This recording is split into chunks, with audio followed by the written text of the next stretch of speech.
I'm at work, guys. That's why I'm in a weird setup and why it sounds a bit different. But we're talking about the reason there's no trades going on. According to a report, the reason why there's no trades is because of the collective bargaining agreement. Yes, if you guys don't know what the collective bargaining agreement, that is an agreement between the NBA Player Association and the NBA owners. Now, this basically the collective bargaining agreement in layman terms is how the owners and the players decide to split the money between them. The NBA is known for basically having an almost 50-50 split. Obviously, the owners still get a bit more than the players, but this is a reason why it's being slowed down. So let me tell you what the report is.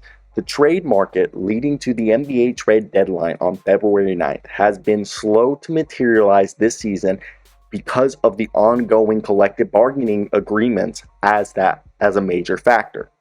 The possibility of a rule change in the next collective bargaining agreement creates a certain unknown for teams that are trying to navigate it. Quote, my feel is that one of the reasons talks are sluggish right now is because of unknowns, period. Unknowns about the CBA, unknowns about where certain players' health is going to be, unknowns about where teams are going to be, end quote, said Brian Windhorst on his podcast. We're kind of running out of time, he also added. Bobby Marks countered that approximately 84% of trades over the past 5 years have been executed in February. But by most accounts, this is not expected to be a momentous trade deadline, Brian Windhorst reports. The other report we're hearing as well from Brian Windhorst is that the NBA and the NBA Player Association continue to negotiate their next collective bargaining agreement. One part of the talks that is not expected to be part of the final agreement is a hard cap, which the NBA euphemistically, enthusiastically has called a upper spending limit. AKA, they said euphemistically called an upper spending level. In early December, Mark Stein of the Stein Line, a Substack, reported that the NBA was genuine in their pursuit of a hard cap, that it wasn't simply a negotiating tactic.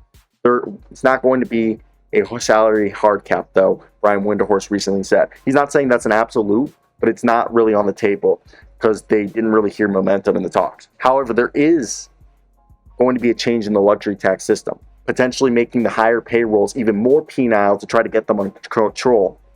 Also, possibly changing the levels of which teams are taxed, so that there may be give and take, which is a bit interesting to just see how this all works out, because I don't know what's, the right answer here. And I think the NBA trade deadline is definitely interesting to see how it all plays out, because I don't think anyone knows what's going to happen, and that's why all of this is just so interesting to see how it ends up playing out, because I don't think anybody knows how it's going to play out. And I think that's part of the interest here.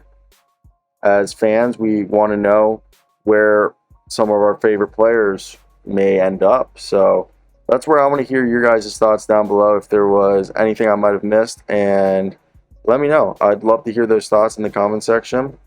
But peace out, A-Town. Goodbye, everybody. Got to go. Gotta leave everyone behind and face the truth. I'ma just kill the man. Put a gun against his head. Pull my trigger, now he's dead.